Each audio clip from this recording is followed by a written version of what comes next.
Ini ulatnya sudah banyak yang mati mengering ya guys di pucuk daun tanam padi kita. Karena memang kita sudah aplikasikan insektisida yang memiliki 7 jenis bahan aktif ya. Jadi kita perlu rolling, bukan satu insektisida saja, tetapi ada beberapa insektisida yang memiliki jenis-jenis bahan aktifnya ya.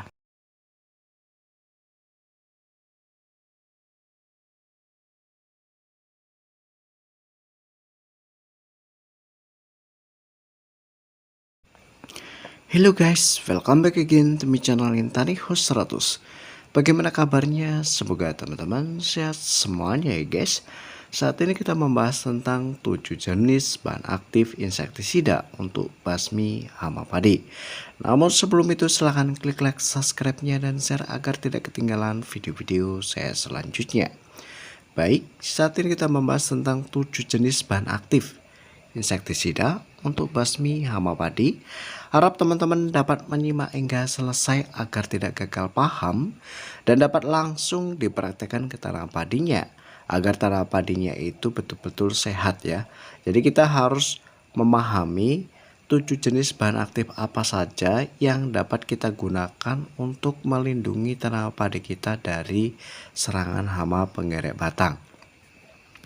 Jadi memang sangat penting karena kalau kita tahu hanya satu bahan aktif, dua bahan aktif saja atau tiga bahan aktif saja itu masih kurang teman-teman ya. Kenapa?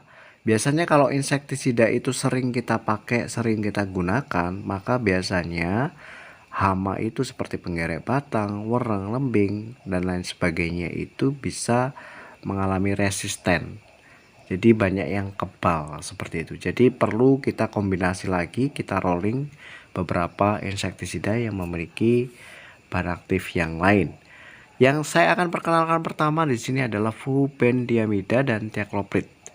Flubendiamida di sini 240 gram per liter dan thiaclopridnya 240 gram per liter. Ini pada insektisida belt ya. Belt ini adalah produk dari Bayer. Jadi teman-teman harus memahami begitu hebatnya, begitu ampuhnya bahan aktif flubendiamida ini dan thiacloprid ini untuk menanggulangi penggerek batang, sehingga pada saat padi mulai mengeluarkan malai itu jarang yang terkena beluk ya. Terus yang kedua itu adalah chlorantraniliprol dan thimetosam.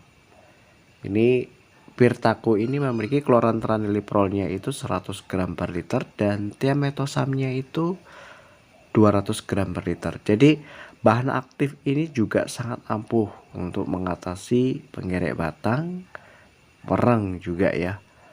Jadi untuk pengaplikasian saya sarankan itu pada saat padi bunting. Jadi ketika keluar malai memang jarang yang terkena beluk seperti ini. Karena memang bahan aktif ini sangat kuat ya. Kemudian yang ketiga itu adalah isoksikloseram 200 gram per liter yang terdapat pada Incipio.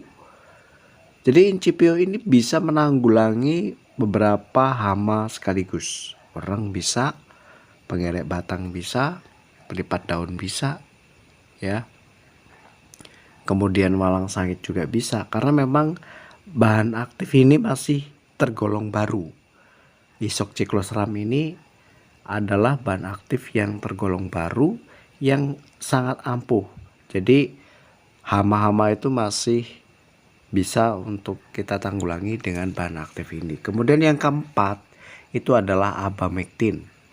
Abamectin pada Estramec di sini memiliki kandungan 37 gram per liter. Jadi kalau abamectin ini memang juga sangat ampuh, sudah sangat terbukti untuk melindungi tanaman padi kita dari serangan hama penggerek batang. Ini bisa masuk, masa aktifnya juga termasuk lama, 10 hari ini bisa ya. Jadi teman-teman boleh pilih salah satu dan boleh di rolling. Jika satu musim itu teman-teman melakukan penyepraian selama 7 kali, teman-teman boleh gunakan ketujuh macam jenis abamectin, jenis dari bahan aktif ini. Kemudian yang kelima itu adalah dimehipo. Dimehipo ini memang juga sangat bagus ya. yang terdapat pada Narahipo. Narahiponya ini memiliki kandungan dimehiponya 505 ya. Jadi insektisida ini juga saya rekomendasikan supaya teman-teman dapat aplikasikan mungkin pada saat padi usia vegetatif atau generatif. Jadi ketujuh ini sudah komplit untuk satu musim ya. Pertama gunakan yang dimehipo, kemudian abamectin, kemudian chlorantraniliprol dan thiamethoxam, terus kemudian isocikloseram, kemudian probendiamida dan thiacloprid. Jadi sudah cukup 7 jenis bahan aktif ini sudah cukup untuk kita rolling sehingga semua hama itu tidak mengalami kekebalan, tidak resisten. Tapi kalau cuma 1, 2, 3 jenis yang teman-teman pakai ini masih kurang maksimal ya. Seperti itu. Sehingga padinya itu masih banyak yang terkena beluk, masih yang terkena sundep seperti itu. Oke guys, semoga bermanfaat. Thank you for watching and see you next time.